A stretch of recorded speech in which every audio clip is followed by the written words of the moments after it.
பிஸ்மில்லாஹிர் ரஹ்மானிர் ரஹீம் அல்ஹம்துலில்லாஹி வகஃபா ஸலாத்து வஸ்ஸலாம் அலா இபாதிஹி அல்லதீன இஸ்தஃபா ஹுசூஸன் அலா அஃதலிஹின் வ ஹாக்கிமின் நபியீன் முஹம்மதின் அல் அமீன் வ அலிஹி வஸஹ்பிஹி அஜ்மஈன் அம்மா பஅத்.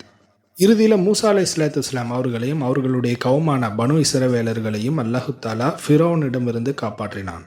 இந்த உலகம் தோன்றிய காலத்திலிருந்து உலகம் அழியிற வரைக்குமே முக்கியமான நிகழ்வுகள்னு சொல்லிட்டு ஒரு சில விஷயங்கள் நடக்கும். அந்த நிகழ்வுகளில் ஒரு முக்கியமான நிகழ்வு தான் மூசா அலைஹிஸ்ஸலாத்து வஸ்ஸலாம் அவர்களும் இஸ்ரவேலர்களும் அந்த கடலை கடந்து சென்று ஃபிரௌன் மூழ்கடிக்கப்பட்டது. அந்த இன்சிடென்ட் என்னெல்லாம்னு பார்த்தா, முதல்ல ஆதம் அலைஹிஸ்ஸலாத்து வஸ்ஸலாம், அவ்வா அலைஹிஸ்ஸலாத்து வஸ்ஸலாம், இப்லீஸ் அவங்க சம்பந்தப்பட்ட செய்திகள். இரண்டாவதாக நூஹ் அலைஹிஸ்ஸலாத்து வஸ்ஸலாம் காலத்தில் நடந்த ஒரு மிகப்பெரிய வெள்ளம். மூன்றாவதாக தான் இந்த செங்கடல் இரண்டாக பிளந்து அதில் மூசா அலைஹிஸ்ஸலாத்து வஸ்ஸலாம் இஸ்ரவேலர்கள் எல்லாருமே தப்பிச்சு போனது. நான்காவதாக தாவூத் அலைஹிஸ்ஸலாத்து வஸ்ஸலாம் ஜாலூத்தை தோற்கடித்தது, ரொம்ப ஃபேமஸான இன்சிடென்ட். ஐந்தாவதாக ஈசா அலைஹிஸ்ஸலாத்து வஸ்ஸலாம் வானத்திற்கு உயர்த்தப்பட்டது, அது ரொம்ப முக்கியமானது.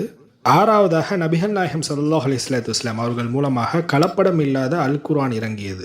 அது மட்டும் அல்லாமல் எழுத படிக்க தெரியாத அரபியர்கள் அந்த அல் குர்ஆனை மேலோங்க செய்தது, அது ரொம்ப முக்கியமான இன்சிடென்ட். ஏழாவதாக ஈசா அலைஹிஸ்ஸலாத்து வஸ்ஸலாம் தஜ்ஜாலை கொலை செய்வது. இந்த 7 நிகழ்வுகளுமே உலகம் தோன்றிய காலத்திலிருந்து அழியிற வரைக்குமே ஒரு முக்கியமான நிகழ்வுகளாக பார்க்கப்படுது. ஸோ இந்த 7மே அல்லாஹு தஆலாவுடைய அந்த விதியில் ஒரு முக்கியமான அங்கம். அதில் ஒரு விஷயத்தை தான் போன தொடரில் பார்த்தோம், அந்த 2 கடல்கள் பிளக்கப்பட்டு இஸ்ரவேலர்கள் எல்லாருமே தப்பிச்சது. இதற்கு அப்புறத்திலிருந்து தான் இந்த இஸ்ரவேலர்களுடைய வரலாற்று துவக்கம்னே சொல்லலாம். ஏன்னா இவ்வளவு நாள் அந்த மக்கள் ஃபிரௌனுக்கு அடிமையாக இருந்தாங்க, அவங்களால சுதந்திரமாக எதுவும் செயல்பட முடியலை. இப்போ அல்லாஹு தஆலா அந்த மக்களுக்கு இஸ்ரவேலர்களுக்கு சுயமாக செயல்படக்கூடிய அந்த சுதந்திரத்தை கொடுத்துட்டான். இனிமே தான் அந்த மக்களுக்கு கிட்டத்தட்ட சோதனையே ஸ்டார்ட் ஆகுது. அதாவது ஏற்கனவே இந்த வசனத்தை நம்ம சொல்லியிருந்தோமே, யா பனி இஸ்ராயில திக்ரு நிஅமத்தி அல்லத்தி அன்னம்து அலைக்கும் வஃபூ பியஹதி ஊஃபு பியஹதிக்கும் ஃபையாய ஃபர்கபூன். இந்த வசனத்தில் அல்லாஹு தஆலா சொல்லியிருப்பான், பனி இஸ்ராயில் மக்களே, அதாவது யாக்கூப் அலைஹிஸ்ஸலாத்து வஸ்ஸலாம் அவர்களுடைய சந்ததிகளை சொல்லியிருப்பான். இஸ்ராயலின் மக்களே, அல்லாஹு தஆலா உங்களுக்கு கொடுத்த நியாமத்தை கொஞ்சம் நினச்சி பாருங்க. நீங்கள் அல்லாஹு தஆலாவுக்கு கொடுத்த வாக்குறுதியை காப்பாற்றுங்க, அல்லாஹு தஆலாவும் உங்கள் வாக்குறுதியை காப்பாற்றுவான்னு சொல்லியிருப்பான். அது என்ன வாக்குறுதி அப்படிங்கிறது இனிமே தான் சொல்ல போகிறேன். இதனுடைய விளக்கம் இன்னும் அதிகமாக வேணும்னு சொன்னால் எதற்கு ஒரு வாட்டி 75வது தொடரை ஒரு வாட்டி ரிவைஸ் பண்ணிட்டு வாங்க. ஓகே, அல்லாஹு தஆலா சூரா ஆராஃபில் 136வது வசனத்தில் சொல்கிறான், ஃபதகம்னா மின்ஹும் ஃபஅக்ரக்னாஹும் ஃபில் யம்மி.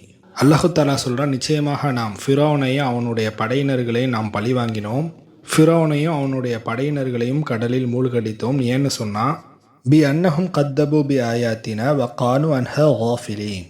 அந்த ஃபிரௌனுக்கு அவனுடைய சமுதாயத்துக்கும் எவ்வளவோ அத்தாட்சியை அனுப்பி வச்சோம், ஆனால் அவங்க அலட்சியமாகவும் பொய்ப்படுத்திட்டு இருந்தாங்க, அதனால தான் அவங்கள அழிச்சு போட்டோம்னு அல்லாஹு தஆலா சொல்கிறான். அடுத்த வசனம் 137வது வசனத்தில், வஅவ்ரஸ்னல் கௌமல்லதீன கானு இஷ்ததஃபூன மஷாரிக்கல் அர்தி வ மகாரிபஹ அல்லதி பாரக்னா ஃபீஹா. அல்லாஹு தஆலா சொல்கிறான், யார் ரொம்ப வலிமையில் குறைந்தவர்களாக இருந்தார்களோ, அதாவது இஸ்ரவேலர்கள் அல்லாஹு தஆலா சொல்கிறான், வலிமையில் ரொம்ப குறைந்தவர்களாக இருந்த இந்த இஸ்ரவேலர்களை கிழக்கு பகுதிகளிலும் மேற்கு பகுதிகளிலும் வாரிசுகளாக ஆக்கினோம்னு அல்லாஹு தஆலா சொல்கிறான். இது உடனே நடந்துச்சுன்னு அல்லாஹு தஆலா சொல்லலை, காலம் கடந்து போக அல்லாஹு தஆலா அந்த சமுதாயத்துக்கு ஆட்சி அதிகாரத்தை கொடுக்குறான். கிழக்கு பகுதி எதை குறிக்குதுன்னு சொன்னால் ஷாம், சிரியா, பலஸ்தீன் அதெல்லாமே குறிக்குது. அதே போன்று மேற்கு பகுதி எதை குறிக்குதுன்னு சொன்னால் அவங்க ஏற்கனவே வாழ்ந்த எகிப்து, மிஸ்ர். ஸோ அல்லாஹு தஆலா அந்த இஸ்ரவேலர்களை வாரிசுக்காரர்களாக ஆக்கினான். மேலும் பாரக்னா ஃபீஹா, அவர்களுக்கு பெரும் பாக்கியத்தையும் அளித்தோம்னு அல்லாஹு தஆலா சொல்கிறான். இதெல்லாம் ஏன் அவர்களுக்கு அல்லாஹு தஆலா கொடுத்தான்னு சொன்னால், மெயினாக வ தம்மத் கலிமத்து ரப்பிகல் ஹுஸ்னா அலா பனி இஸ்ராயில பிமா சபரு, அவங்கெல்லாம் ரொம்ப பொறுமையாக இருந்ததுனால தான் அல்லாஹு தஆலா அவர்களுக்கு அந்த வாக்குறுதியை நிறைவேற்றினான். வரலாற்று நூட்களில் பதிவு செய்யப்பட்டுள்ளது, அந்த மக்கள் கிட்டத்தட்ட அடிமைகளாக 430 வருஷம் பொறுமையாக இருந்திருக்கிறாங்க. இப்படியெல்லாம் அந்த மக்கள் பொறுமையாக இருந்ததன் காரணத்தினால் கிழக்கு மேற்கு பகுதிகளில் அவர்களை வாரிசுகளாக ஆக்கினான். மேலும் வதம்மர்னா மா கானு யஸ்னவு ஃபிர்அவுனு வ கௌமுஹு வ மா கானு யஅரிசூன். ஃபிரௌனும் அவனுடைய சமுதாயமும் உண்டு பண்ணின அந்த மாளிகைகள் எல்லாத்தையுமே அல்லாஹு தஆலா அழிச்சு போட்டுட்டான். இந்த வசனம் ஒரு லாங் பீரியடாக நடந்த விஷயத்தை அல்லாஹு தஆலா சொல்கிறான். அல்லாஹு தஆலா இந்த பனி இஸ்ரவேலர்களை வாரிசுகளாக ஆக்கினான்னு சொல்கிறாங்களா, அதுவும் ஒரு லாங் பீரியடாக தான் நடந்துச்சு. அதே போன்று இந்த பிரமிடில் ஃபிரௌன் கட்டிய எல்லா மாளிகைகள், பிரமிடு எல்லாத்தையுமே கொஞ்சம் கொஞ்சமாக அழிச்சு போட்டிருக்கிறான்.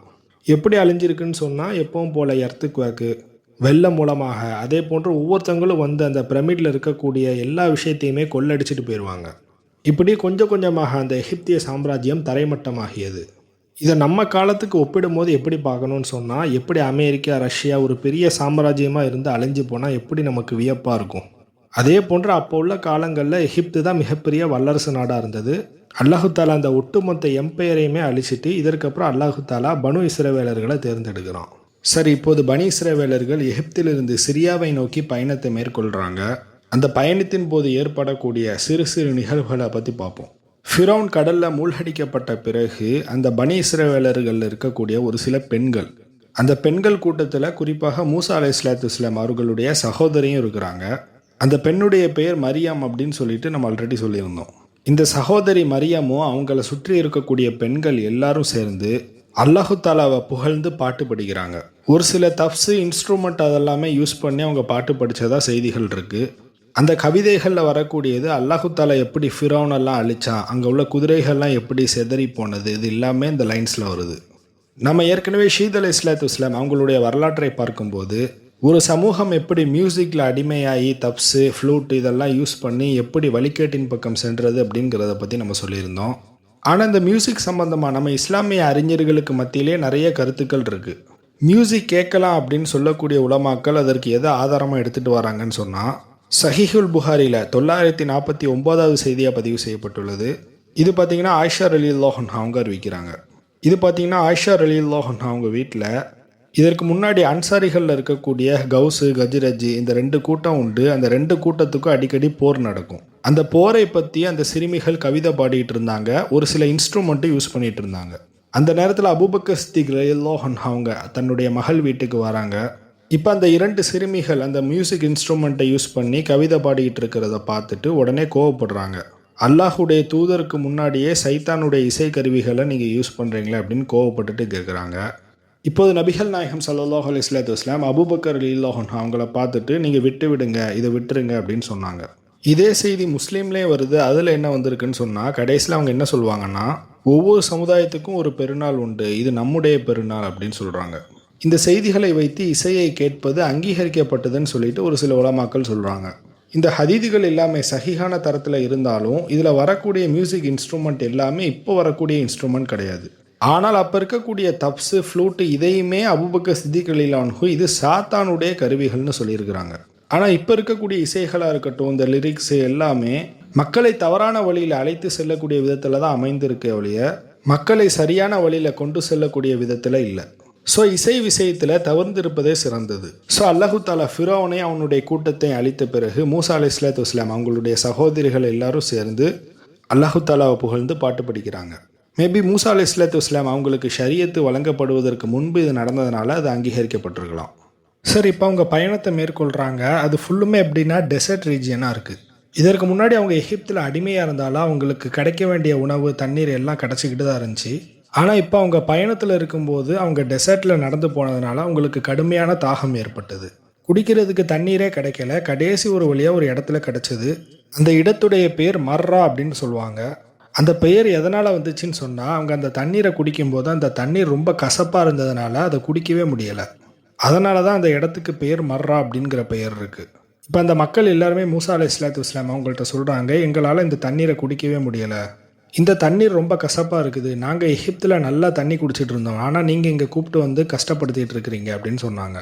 இப்போ உடனே மூசா அலைஹிஸ்ஸலாத்து வஸ்ஸலாம் அல்லாஹு தாலாட்ட துவா கேட்குறாங்க. அல்லாஹு தாலா அதற்கு ஒரு வழி சொல்கிறான். அது என்னன்னு சொன்னால், இந்த இடத்துல ஒரு மரம் இருக்கும், அந்த மரத்தில் இருக்கக்கூடிய கட்டையை வெட்டி அதை நீங்கள் அந்த தண்ணியில் போட்டுருங்க. இப்படி நீங்கள் போட்டிங்கன்னு சொன்னால் அந்த தண்ணியில் இருக்கக்கூடிய கசப்பு தன்மையெல்லாம் போயிடும் அப்படின்னு சொல்லிட்டு அல்லாஹு தாலா சொல்கிறான்.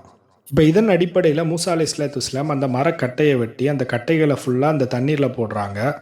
இப்போ அந்த இஸ்ரவேலர்கள் எல்லாரும் தண்ணீரை பருகுறாங்க. இப்போ அது பார்க்க பரவாயில்லாமல் இருந்தது. இப்போ அந்த மக்கள் அந்த இடத்துல தண்ணி குடிக்கிறாங்க. மெயினாக அந்த மக்கள் பாலைவன பகுதியில் ட்ராவல் பண்ணி போயிட்டு இருக்கும்போது அவங்களுக்கு மெயினான ப்ராப்ளமாக என்ன இருந்ததுன்னு சொன்னால் தண்ணீரும் சாப்பாடும் தான். பல நாட்கள் கஷ்டப்பட்டு ட்ராவல் பண்ணி ஏலேம் அப்படிங்கிற ஒரு ஊரை வந்து சேர்ந்தாங்க. அந்த இடமும் பாலைவன பகுதி தான். ஆனால் அந்த இடத்துல ஒரு சில நீரூற்றுகள் ஒரு சில உணவுகள்லாம் கிடைக்கிறதுனால அங்கே அவங்க வந்து கேம்ப் போடுறாங்க. அந்த ஊரில் என்னென்னலாம் கிடச்சிதுன்னு பார்த்தா கிட்டத்தட்ட 12 நீரூற்றுகள் இருந்தது என்றும் 70 பேரிச்ச மரங்கள் இருந்தது என்றும் வரலாற்று நூட்களில் பதிவு செய்யப்பட்டுள்ளது. அந்த ஊரில் மக்கள் நல்லா இலைப்பாரிட்டு சாப்பிட்டுட்டு அங்கே இருக்கக்கூடிய தண்ணீர்களை எடுத்துகிட்டு போகிறாங்க. இப்போ அவங்க ட்ராவல் பண்ணி போயிட்டு இருக்கும்போது அவங்களுடைய உணவுகள் சாப்பாடு எல்லாமே காலியாயிருது. இப்போ அவங்க சீன் என்று அழைக்கப்படக்கூடிய ஒரு ஊரில் வந்து இருக்கிறாங்க. இப்போ அவங்களுக்கு உணவுகள் எல்லாமே காலியாயிட்டு. இப்போ அந்த மக்களில் ஒரு சிலர் பொறுமையை இழந்து அவங்கெல்லாம் கோவப்பட ஆரம்பிக்கிறாங்க. ஏன்னா அவங்க ட்ராவல் பண்ணி வந்துட்டு இருக்கிறது ஒரு பாலைவன பகுதி. அதில் அவங்களுக்கு தேவையான உணவு, சாப்பாடு, தண்ணீர் எல்லாமே கரெக்டாக கிடைச்சாதான் அவங்களால ட்ராவல் பண்ணி போக முடியும். அதே சமயத்தில் அல்லாஹு தாலா அவ்வளவு சீக்கிரம் இமாமத்தை கொடுக்க மாட்டான். அவங்கள நிறைய விதத்தில் சோதிப்பான். இந்த மக்களை ஏன் உணவு விஷயத்துலையும் தண்ணீர் விஷயத்துலையும் இவ்வளவு சோதிக்கிறான்னு சொன்னால், அந்த மக்களில் யாரெல்லாம் பொறுமையாக இருக்கிறாங்க, யாரெல்லாம் மூசா அலைஹிஸ்ஸலாத்து வஸ்ஸலாம் அவர்களுக்கு கட்டுப்பட்டு இருக்கிறாங்க அப்படிங்கிறத சோதிக்கிறதுக்கு தான். இப்போ ஒரு சில இஸ்ரவேலர்கள் எல்லாருமே பொறுமையாக இருக்கிறாங்க, மூசா அலைஹிஸ்ஸலாத்து வஸ்ஸலாம் அவங்களுக்கு கட்டுப்பட்டு நடக்கிறாங்க. ஆனால் மற்ற ஒரு சில இஸ்ரவேலர்கள் எல்லாருமே மூசா அலைஹிஸ்ஸலாத்து வஸ்ஸலாம் அவங்கள்ட்ட வந்து சொல்கிறாங்க, என்ன மூசா, நாங்கள் எகிப்தில் இவ்வளவு நிம்மதியாக இருந்துகிட்டு இருந்தோம், நீங்கள் இப்படி எங்களை இங்கே கூட்டிகிட்டு வந்துட்டு பசியிலையும் தண்ணீர் தாகத்திலையும் தவிக்க விடுறீங்களே அப்படின்னு சொல்லிட்டு பொறுமையை இழந்து அவங்கள திட்ட ஆரம்பிச்சிட்டாங்க. இந்த சோதனையில் ஒரு இஸ்ரவேலர் கூட்டம் பொறுமையாக இருந்தாங்க, இன்னொரு இஸ்ரவேலர் கூட்டம் தோல்வி அடைஞ்சாங்க. அதாவது அந்த பொறுமையாக இருந்த அந்த இஸ்ரவேலர் கூட்டம் வெற்றி அடைஞ்சாங்க. அதில் பொறுமையாக இருந்து மூசா அலைஹிஸ்ஸலாத்து வஸ்ஸலாம் அவர்களுக்கு ரொம்ப சப்போர்ட்டிவாக இருந்தவங்க தான் யுஷா பின் நூன் அலைஹிஸ்ஸலாத்து வஸ்ஸலாம். இவர்களை வேதக்காரர்கள் ஜோஷுவா என்று அழைப்பாங்க. அதே போன்று ஹூர் என்று அழைக்கப்படக்கூடிய ஒரு குலத்துடைய தலைவர், அவங்களும் ரொம்ப சப்போர்ட்டாக இருந்தாங்க. இதே போன்று ஒரு சில பேர் வரலாற்று நூட்களில் குறிப்பிடப்படாத நிறைய பேர் மூசா அலைஹிஸ்ஸலாத்து வஸ்ஸலாம், ஹாரூன் அலைஹிஸ்ஸலாத்து வஸ்ஸலாம் 2 பேருக்குமே ரொம்ப சப்போர்ட்டாக இருந்திருக்கிறாங்க. மற்ற அனைவருமே மூசா அலைஹிஸ்ஸலாத்து வஸ்ஸலாம் அவங்கள பார்த்துட்டு, எங்களை இங்கே கூட்டிகிட்டு வந்துட்டு ரொம்ப கஷ்டப்படுத்துறீங்களே, நாங்கள் எகிப்திலேயே நிம்மதியாக தான் வாழ்ந்துட்டு இருந்தோம் அப்படின்னு சொல்லிட்டு மூசா அலைஹிஸ்ஸலாத்து வஸ்ஸலாம் அவங்களையும் நல்லடியார்களையும் தொந்தரவு பண்ணிட்டு இருந்தாங்க. உடனே மூசா அலைஹிஸ்ஸலாத்து வஸ்ஸலாம் அந்த மக்கள்கிட்ட சொல்கிறாங்க, நீங்கள் பொறுமையாக இருக்க மாட்டீங்களா? அல்லாஹு தாலா உங்களை அடிமை வாழ்க்கையிலிருந்து விடுவித்து கூட்டிகிட்டு வந்திருக்கிறான், எவ்வளோ பெரிய நியாமத்தை செஞ்சுருக்கிறான், நீங்கள் எப்படி இப்படி ஒரு மோசமான வார்த்தையை சொல்வீங்க அப்படின்னு சொல்லிட்டு மூசா அலைஹிஸ்ஸலாத்து வஸ்ஸலாம் அந்த மக்களை எச்சரிக்கை செய்கிறாங்க. இப்படியே அவங்களுக்குள்ள நிறைய ப்ராப்ளம் போயிட்டு இருந்துச்சு. இப்போது மூசா அலைஹிஸ்ஸலாத்து வஸ்ஸலாம் அல்லாஹு தாலாட்ட துவா கேட்குறாங்க, யா அல்லாஹ், என்னுடைய மக்களுக்காக நீ ஏதாவது ஒரு உணவு கொடுப்பாயாக யா அல்லாஹ் அப்படின்னு கேட்குறாங்க. இப்போது அல்லாஹு தாலா மண்ணு செல்வா உணவை இஸ்ரவேலர்களுக்காக இறக்கி வைக்கிறான். மன்னா அப்படின்னு சொன்னால் பார்ப்பதற்கு ரொம்ப வெள்ளையாக ரொட்டி மாதிரியே இருக்கும். அதே போன்று சல்வா அப்படின்னு சொன்னால் அது வந்து ஒரு சொர்க்கத்தில் இருக்கக்கூடிய ஒரு பறவை, நான்வெஜ்ஜு, கிட்டத்தட்ட காடை இறைச்சி போல் இருக்கலாம். இந்த செய்தி எப்படி நடந்துச்சுன்னு சொன்னால் வரலாற்று நூட்களில் பதிவு செய்யப்பட்டுள்ளது. மூசா அலைஹிஸ்ஸலாத்து வஸ்ஸலாம் ஹாரூன் அலைஹிஸ்ஸலாத்து வஸ்ஸலாம் அவங்கள கூப்பிட்டுட்டு எச்சரிக்கை செய்கிறாங்க, நீங்கள் போய் நம்ம சமுதாயத்திட்ட நீங்கள் சொல்லுங்கள், யாரெல்லாம் மூசா அலைஹிஸ்ஸலாத்து வஸ்ஸலாம் அவங்களுக்கு எதிராக கோவப்படுறாங்களோ அவங்கெல்லாம் அல்லாஹு தாலாவுக்கு எதிராக கோவப்படுற மாதிரி. அதனால் யாரெல்லாம் மூசா அலைஹிஸ்ஸலாத்து வஸ்ஸலாம் அவங்களுக்கு எதிராக பேசினாங்களோ அது மிகப்பெரிய பாவம்னு சொல்லிட்டு அந்த மக்களை எச்சரிக்கை செய்யுங்க அப்படின்னு சொல்லியிருந்தாங்க. இதை சொல்லிட்டு யாரெல்லாம் உணவு இல்லாமல் கஷ்டப்படுறீங்களோ அவங்களுக்கு அல்லாஹு தாலா இன்றைக்கே உணவை இறக்கி வைப்பான் அப்படின்னு சொல்லிட்டு மூசா அலைஹிஸ்ஸலாத்து வஸ்ஸலாம் ஹாரூன் அலைஹிஸ்ஸலாத்து வஸ்ஸலாம் அவங்கள்ட்ட சொல்லி நீங்கள் போய் சொல்லுமாறு சொல்லுங்கள் அப்படின்னு சொன்னாங்க. இப்போ ஹாரூன் அலைஹிஸ்ஸலாத்து வஸ்ஸலாம் இந்த செய்தியை அந்த மக்கள்கிட்ட போய் சொன்ன உடனே இப்போ அந்த மக்கள் எல்லாருமே உணவுக்காக காத்து கொண்டு இருந்தாங்க. கரெக்டாக மாலை நேரத்தில் அந்த ஊரில் ஏகப்பட்ட பறவைகள் வந்தது. அந்த பறவையுடைய பேர் தான் சல்வா அப்படின்னு சொல்லுவாங்க. இப்போ அந்த பறவைகளை ஃபுல்லாக பலியிட்டு இஸ்ரவேலர்கள் அந்த உணவை சாப்பிட்றாங்க. அதே போன்று விடியற்காலை காலை நேரத்தில் மேகமூட்டம் அதிகமாக தென்படுது. அதாவது சூரியன் உதயமாகிறதுக்கு முன்னாடி அந்த நேரத்தில் பனி நேரம் அதிகமாக இருக்குது. அப்போ லைட்டாக வெளிச்சம் வந்த உடனே கீழே ஃபுல்லாக நிறைய ரொட்டி துண்டுகளாக சிதறி கிடக்கு. இந்த உணவுடைய பேர் தான் மன்னா. அந்த மக்கள் எல்லாருமே அந்த மன்னா சல்வா எல்லாத்தையுமே சாப்பிட்டு ரொம்ப சந்தோஷமாக இருந்தாங்க. எப்படி இருந்தாலும் அல்லாஹு தாலா மூசா அலைஹிஸ்ஸலாத்து வஸ்ஸலாம் அவங்களுக்கு எதிராக குரல் கொடுத்த மக்கள் மீது கோவப்பட்டு தான் இதை இறக்கி வச்சான். அதாவது யாரெல்லாம் மூசா அலைஹிஸ்ஸலாத்து வஸ்ஸலாம் அவங்களுக்கு சப்போர்ட் பண்ணாங்களோ அவங்களுக்கு ரொம்ப அன்போடு இறக்கி வச்சான். யாரெல்லாம் மூசா அலைஹிஸ்ஸலாத்து வஸ்ஸலாம் அவங்கள திட்டினாங்களோ அவங்களுக்கு இறக்கி வச்சான், அதுவும் கோவத்தோடு. ஸோ ரஹமத்து பரக்கத்து அல்லாஹு தாலா நம்ம மீது அன்பு கொண்டாதான் கொடுப்பான் அப்படிங்கிறது இல்லை. சில பேருக்கு அல்லாஹு தாலா கோவப்பட்டு பொருளாதாரத்தை கொடுத்து சோதிப்பான். மூசா அலைஹிஸ்ஸலாத்து வஸ்ஸலாம் அந்த மக்கள்கிட்ட சொல்கிறாங்க, நீங்கள் உங்களுக்கு ஒரு நாளுக்கு தேவையான உணவுகளை ஃபுல்லாக நீங்கள் சேவ் பண்ணி வச்சுக்கோங்க. அதாவது கரெக்டாக பார்த்தா ஒரு கூடை அளவு. இஷ்டத்துக்கு எல்லாரும் அள்ள ஆரம்பிச்சிட்டாங்கன்னு சொன்னால் ஒரு சில பேருக்கு உணவு கிடைக்காமையும் போயிடும். ஸோ கரெக்டான அளவு நீங்கள் சேவ் பண்ணி வச்சுக்கோங்க அப்படின்னு சொல்லிட்டு மூசா அலைஹிஸ்ஸலாத்து வஸ்ஸலாம் அந்த மக்கள்கிட்ட சொல்கிறாங்க. அதே போன்று சல்வா என்ற இறைச்சி, அந்த இறைச்சியை நீங்கள் ஒரு நாளைக்கு மேலே நீங்கள் அதை சேவ் பண்ணி வைக்கக்கூடாது, ப்ரிசர்வ் பண்ணி வைக்கக்கூடாதுன்னு சொல்லிட்டு மூசா அலைஹிஸ்ஸலாத்து வஸ்ஸலாம் அந்த மக்கள்கிட்ட சொல்கிறாங்க. இப்படி சொல்லி அந்த மக்கள் கேட்பாங்களா? கண்டிப்பாக கேட்க மாட்டாங்க. அந்த மக்கள் மூசா அலைஹிஸ்ஸலாத்து வஸ்ஸலாம் அவங்களுக்கு கட்டுப்படாமல் அந்த மக்கள் எல்லாருமே அவங்களுக்குள்ளே பேசிக்கிட்டாங்க. அதாவது கண்டிப்பாக நம்ம மூசா நபி சொன்னதை கேட்கக்கூடாது. ஒருவேளை நாளைக்கு இல்லை நாளை கழித்து நம்மளுக்கு உணவு இல்லாமல் போயிட்டுன்னா, ஏற்கனவே நம்ம பல நாட்களாக உணவு இல்லாமல் கஷ்டப்பட்டுட்டு இருந்தோம், அதனால் இந்த உணவுகளை ஃபுல்லாக சேமித்து வைப்போம் அப்படின்னு சொல்லிட்டு அவங்க முடிவெடுத்தாங்க. இப்போ அவங்க மூசா நபியுடைய கட்டளையை மீறியதால் அந்த உணவு எல்லாமே நாற்றம் எடுத்தது. இதை செஞ்சதால் மூசா அலைஹிஸ்ஸலாத்து வஸ்ஸலாம் அந்த மக்கள் மீது ரொம்ப அதிருப்தி அடைஞ்சாங்க. எப்போவுமே ரொம்ப பரிசுத்தமான உணவில் தான் பாக்டீரியா ஃபங்கை எல்லாமே ஈஸியாக அதை போய் சாப்பிடும். இந்த மன்னா சல்வா ரெண்டுமே அல்லாஹு தாலா இறக்கி வச்ச பரிசுத்தமான உணவு. அதனால் அந்த உணவுடைய ஆயுட்காலம் ஒரு நாள் மட்டும்தான். அதுக்குள்ளே பாக்டீரியா ஃபங்கை ஈஸியாக வந்து எடுத்துரும். அதனால் அந்த உணவுகள் ஃபுல்லுமே நாற்றம் எடுத்தது. இதை பார்த்த பிறகு தான் அந்த இஸ்ரவேலர்கள் மூசா நபி சொன்னபடி இந்த உணவு விஷயத்தில் அடுத்த நாள்லேருந்து பின்பற்ற ஆரம்பித்தாங்க. இதற்கு தான் நபிகள் நாயகம் ஸல்லல்லாஹு அலைஹி வஸல்லம் சொல்கிறாங்க. புகாரில் 3399 செய்தியாக பதிவு செய்யப்பட்டுள்ளது. அபு ஹுரைரா ரலியல்லாஹு அன்ஹு அவங்க அறிவிக்கிறாங்க, இந்த பனு இஸ்ரவேலர்கள் மட்டும் இல்லைன்னு சொன்னால் இறைச்சி ஃபுல்லாக நாற்றம் எடுத்திருக்காது. அதே போன்று அவ்வா அலைஹிஸ்ஸலாம் இல்லாவிட்டால் எல்லா பெண்களும் தங்களுடைய கணவர்களுக்கு கட்டுப்பட்டு நடந்திருப்பாங்க அப்படின்னு சொல்லியிருப்பாங்க. அவங்க ஏன் இதை சொன்னாங்கன்னா, அல்லாஹு தாலா சல்வா உணவை இறக்கி வச்சிருக்கான். அவங்க எல்லாருக்கும் கொடுத்து சாப்பிடாம இஸ்ரவேலர்கள் தங்களுக்குள்ள பதுக்கி பதுக்கி வச்சுக்கிட்டாங்க. இந்த விஷயம் மற்ற விஷயங்கள்லையும் பொருந்தும். ஒரு ஊரில் உணவு பற்றாக்குறை இருக்குது. அப்போ ஒரு செட் ஆஃப் பீப்புள் உணவு இல்லாமல் கஷ்டப்பட்டுட்டு இருக்கிறாங்க. அப்போ இன்னொரு செட் ஆஃப் பீப்புள் வந்து அந்த உணவை ஃபுல்லாக பதுக்கி வச்சா அது ஒரு மிகப்பெரிய பாவம். ஸோ அந்த மக்கள் பயணத்தில் இருக்கும்போது உணவுக்காக கஷ்டப்பட்டுட்டு இருக்கும்போது அல்லாஹு தாலா மண்ணு சல்வா உணவை இறக்கி அந்த மக்களுக்கு உதவி செஞ்சான். இந்த மண்ணு சல்வா உணவை பற்றி அல்லாஹு தாலா குரானில் நிறைய இடங்களில் சொல்கிறான். குறிப்பாக சூரா அல் பக்ராவில் 2 அத்தியாயம் 57 வசனத்தில் சொல்கிறான், وَظَلَّلْنَا عَلَيْكُمُ الْغَمَامَ وَأَنزَلْنَا عَلَيْكُمُ الْمَنَّ وَالسَّلْوَىٰ كُلُوا مِن طَيِّبَاتِ مَا رَزَقْنَاكُمْ وَمَا ظَلَمُونَا وَلَكِنْ كَانُوا أَنفُسَهُمْ يَظْلِمُونَ. இந்த வசனத்தில் அல்லாஹு தாலா முதல்ல சொல்கிறான், وَظَلَّلْنَا عَلَيْكُمُ الْغَمَامَ, உங்கள் மீது மேகத்தை நிழலிட செய்தோம் அப்படின்னு அல்லாஹு தாலா சொல்கிறான். எதனாலன்னு சொன்னால், இந்த எகிப்திலேருந்து அவங்க அரபு தேசத்துக்குள்ளே கால் வைக்கும்போது ஃபுல்லுமே பாலைவனம். அவங்க வெயிலில் கஷ்டப்பட்டுறக்கூடாதுன்னு சொல்லிட்டு அவங்க மேலே ஃபுல்லாக மேகங்கள்லாம் இருக்கிற மாதிரி அல்லாஹு தாலா செட் பண்ணுறான். இந்த இஸ்ரவேலர்கள் எங்கெல்லாம் ட்ராவல் பண்ணி போகிறாங்களோ அதற்கு மேலே ஃபுல்லாக மேகங்களாக இருக்கும். எதனாலன்னு சொன்னால், அவங்கெல்லாம் இந்த ட்ராவலில் டயர்டாயிடக்கூடாதுன்னு சொல்லிட்டு. இப்போ அடுத்து சொல்கிறான், மவ அன்சல்னா அலைக்குமுல் மன்னா வஸ்ஸல்வா, மேலும் உங்களுக்காக மன்னா சல்வா உணவை இறக்கி வைத்தோம். ஒரு சில அறிஞர்கள் ரிசர்ச் பண்ணி சொல்கிறாங்க, இந்த மன்னா அப்படிங்கிற உணவுடைய சுவை எப்படி இருக்குன்னு சொன்னால் தேனை விட ரொம்ப ருசியாக இருக்கும். அப்படிப்பட்ட அருட்கொடையை அல்லாஹு தாலா வானத்திலிருந்து இறக்கி வச்சிருக்கிறான். அடுத்ததாக குலு மின் طَيِّبَاتِ مَا رَزَقْنَاكُمْ وَمَا ظَلَمُونَا وَلَكِنْ كَانُوا أَنفُسَهُمْ يَظْلِمُونَ. அவர்களை அந்த உணவை புசியுங்கள் அப்படின்னு சொல்லிட்டு கடைசியில் அந்த மக்கள் எப்படி ஆனாங்கன்னு சொன்னால், அல்லாஹு தாலாவுடைய ஸ்டேட்மெண்ட் என்னென்னா, அவங்க நமக்கு தீங்கு செய்யலை, அவங்க அவங்களுக்கே தீங்கு செஞ்சிட்டாங்கன்னு அல்லாஹு தாலா சொல்கிறான். அவங்க என்ன அவங்களுக்கே தீங்கு செஞ்சாங்க? அவங்க மூசா நபியுடைய கட்டளையை மீறினாங்க. ஒரு நாள் ப்ரிசர்வ் பண்ணி வைக்கிற உணவை 2 நாள் 3 நாள் ப்ரிசர்வ் பண்ணி வச்சாங்க. அதனால் அந்த இறைச்சி நாற்றம் எடுத்தது. அதுக்கு தான் அல்லாஹு தாலா சொல்கிறான், அவங்களுக்கு அவங்களே அவங்க தீங்கு செஞ்சுக்கிட்டாங்க. அந்த உணவுகள் எல்லாமே வேஸ்ட்டாக போனதுனால அவங்க தான் அதில் பாதிப்படைஞ்சாங்க. இப்போ அடுத்த செய்தி 12 நீரூற்றுகள். இது பார்த்திங்கன்னா அந்த மக்கள் இளம் தேசத்தில் இருக்கும்போது தான் இந்த சம்பவம் நடந்ததுன்னு சொல்லிட்டு ஒரு கருத்து. இன்னொரு கருத்து, அவங்க மற்ற இடங்களில் ட்ராவல் பண்ணிகிட்டு இருக்கும்போது இந்த சம்பவம் நடந்திருக்கலாம்னு சொல்லிட்டு இன்னொரு கருத்து. இதை பற்றி அல்லாஹ் தாலா சூரா அல் பக்ரால் 60 வசனத்தில் சொல்கிறான், அந்த மக்கள் எல்லாருமே தண்ணீர் தாகத்தில் தவித்து கொண்டு இருக்கும்போது மூசா அலைஹிஸ்ஸலாம் அந்த மக்களுக்கு தண்ணீர் கிடைக்கணும்னு சொல்லிட்டு பிரார்த்தனை செஞ்சாங்க. وَإِذِ اسْتَسْقَىٰ مُوسَىٰ لِقَوْمِهِ فَقُلْنَا اضْرِبْ بِعَصَاكَ الْحَجَرَ فَانفَجَرَتْ مِنْهُ اثْنَتَا عَشْرَةَ عَيْنًا قَدْ عَلِمَ كُلُّ أُنَاسٍ مَشْرَبَهُمْ كُلُوا وَاشْرَبُوا مِن رِّزْقِ اللَّهِ وَلَا تَعْثَوْا فِي الْأَرْضِ مُفْسِدِينَ. இந்த வசனத்தில் இதி இஸ்தஸ்கா மூசா லிகௌமிஹி, மூசா அலைஹிஸ்ஸலாம் தன்னுடைய சமுதாயத்திற்காக வேண்டி பிரார்த்தனை செய்கிறாங்க. ஃபகுல் நஸ்ரிப் பிஅஸாக்கல் ஹஜர், அப்போது அல்லாஹு தாலா மூசா அலைஹிஸ்ஸலாம் அவர்களுக்கு கட்டளையிடுறான், உன்னுடைய தடி இருக்குல்ல அசா, அந்த அசாவால் அங்கே இருக்கக்கூடிய பாறையை ஓங்கி ஒரு அடி மூசா அப்படின்னு சொல்கிறான். உடனே மூசா அலைஹிஸ்ஸலாம் அந்த தடியால் அந்த பாறையை ஓங்கி ஒரு அடி அடிக்கிறாங்க. ஃபஜரத் மின் ஹுஸ்னதா அஷ்ரத ஐனா, அப்படி அவங்க அடிக்கும் போது 12 நீரூற்றுகள் பொங்கி எழுந்தது அந்த பாறையிலிருந்து. அந்த 12 நீரூற்றுகளும் வேற வேற டைரக்ஷனில் அப்படி போகுது.